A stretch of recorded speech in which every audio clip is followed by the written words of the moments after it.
नमस्कार मित्रांनो, आपल्या सर्वांचं स्वागत आहे.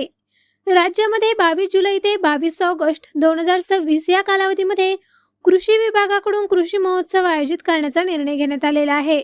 प्रत्येक जिल्ह्यामध्ये विविध शिबिरे, कृषी प्रदर्शन, आधुनिक शेती तंत्रज्ञानाचे प्रात्यक्षिक, महिला शेतकरी सक्षमीकरण कार्यक्रम, कृषी यंत्रसामग्रीचे प्रदर्शन आणि शेतकऱ्यांसाठी मार्गदर्शन सत्राचे आयोजन करण्यात येणार आहे. परंतु दुसरीकडे अनेक शेतकरी कसा प्रश्न उपस्थित करत आहेत. अजूनही अनेक प्रलंबित प्रश्न मार्गी लागलेले नाहीत. काही शेतकरी पीक विमा दाव्यांबाबत निर्णयाची वाट बघत आहे, तर काही जण नमो शेतकरी योजनेच्या पुढील हप्त्याबाबत माहितीची अपेक्षा करत आहे. तर कर्जमाफी आणि इतर योजनांबाबतही स्पष्टता मिळण्याची प्रतीक्षा आहे. त्यामुळे कृषी महोत्सवासोबतच या प्रलंबित प्रश्नांवरही ठोस पावले उचलावीत अशी अपेक्षा व्यक्त केली जात आहे. या कृषी महोत्सवामध्ये माती परीक्षण, सेंद्रिय शेती, ठिबक सिंचन, तुषार सिंचन, हवामान बदलानुसार शेती, नवीन बियाणे, फळबाग व्यवस्थापन, पशुपालन, मत्स्य व्यवसाय आणि कृषीपूरक उद्योगांबाबत तज्ज्ञांकडून मार्गदर्शन दिले जाणार असल्याचे सांगितले जात आहे. महिला बचत गट, युवा शेतकरी आणि शेतकरी उत्पादक कंपन्यांनाही विशेष प्रोत्साहन देण्याचा प्रयत्न केला जाणार आहे.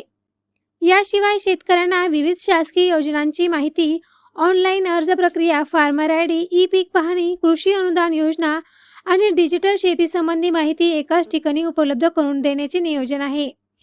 आधुनिक तंत्रज्ञानाचा वापर करून उत्पादन खर्च कसा कमी करायचा आणि उत्पन्न कसे वाढवायचे याबाबतही मार्गदर्शन केले जाणार आहे.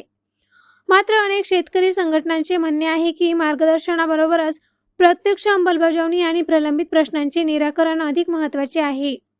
पीक विमा, आर्थिक मदत, कर्जमाफी, बाजारभाव आणि नैसर्गिक आपत्तीमुळे झालेल्या नुकसानीवर तातडीने निर्णय घेतल्यास शेतकऱ्यांना अधिक दिलासा मिळू शकतो. आता हा कृषी महोत्सव शेतकऱ्यांसाठी किती उपयुक्त ठरतो? शासन या कार्यक्रमामधून कोणत्या नव्या योजना तसेच घोषणा जाहीर करणार आहेत?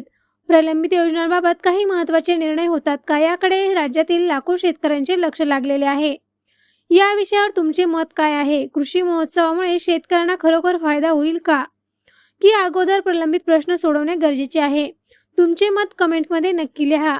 अशाच महत्त्वाच्या कृषी आणि शासकीय योजनांच्या अपडेटसाठी आपल्या चॅनलला सबस्क्राईब करा.